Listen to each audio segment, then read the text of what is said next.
আরে আশ্চর্য ব্যাপার তো। কি হয়েছে আপনারা? আপনি এইভাবে হাসছেন কেন? স্যার, এত কিছুর পরও জিজ্ঞাইতেছেন যে মানুষ বাঁচে।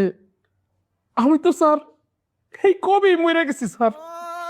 আমি তো বাচ্চা নাই, বাচ্চা আছে আমার এই নিথর দেহটা। স্যার, আপনারা যখন এই নিথর দেহটারে ফাঁসির দড়িতে ঝুলাই দিবেন, তখন না সব শেষ হয়ে যাব। আমি এখন ওই অপেক্ষাতে আছি স্যার, ওই অপেক্ষাতেই আছি। আপনি ঠিক কথাই বলেছেন। আজকে এই সময় আপনি আমার সামনে দাঁড়িয়ে কথা বলছেন, কালকে ঠিক একই সময় ফাঁসির দড়িতে আপনি ঝুলবেন, পৃথিবীর মায়া ত্যাগ করে চিরতরে চলে যাবেন। তারপরেও আমি বলবো যে আপনার কি কি ইচ্ছা করে খেতে আমাকে বলুন, আমি চেষ্টা করব আপনার সেই ইচ্ছাগুলো পূরণ করার।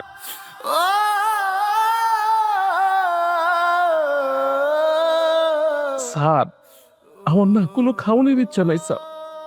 তবে এই দুনিয়ার মায়া ত্যাগ করার আগে একটা ইচ্ছা আমার আছে স্যার। এই ইচ্ছাটা আমি পূরণ করতে চাই। কি ইচ্ছা বলুন, আমি চেষ্টা করব আপনার সেই ইচ্ছা পূরণ করার।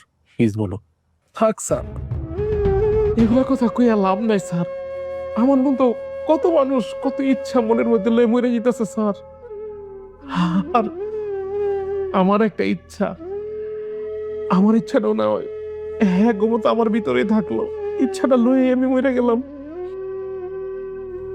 আমাকে কোনো ইচ্ছার দাম নাই স্যার। আমি মনে করবো স্যার আমার কোনো ইচ্ছাই আসলে না স্যার।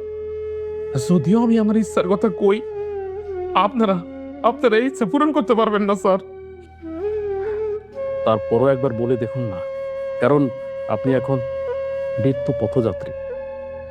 আমরা আমাদের সাধ্যমতো চেষ্টা করি ফাঁসির দণ্ডপ্রাপ্ত আসামির শেষ ইচ্ছাটা পূরণ করার জন্য। বলুন, আপনার শেষ ইচ্ছাটা বলুন, কি কি খেতে মন চায় বলুন একবার। স্যার, আপনি শুনবেন শুনবেন আমার শেষ ইচ্ছাটা কি? শুনবো।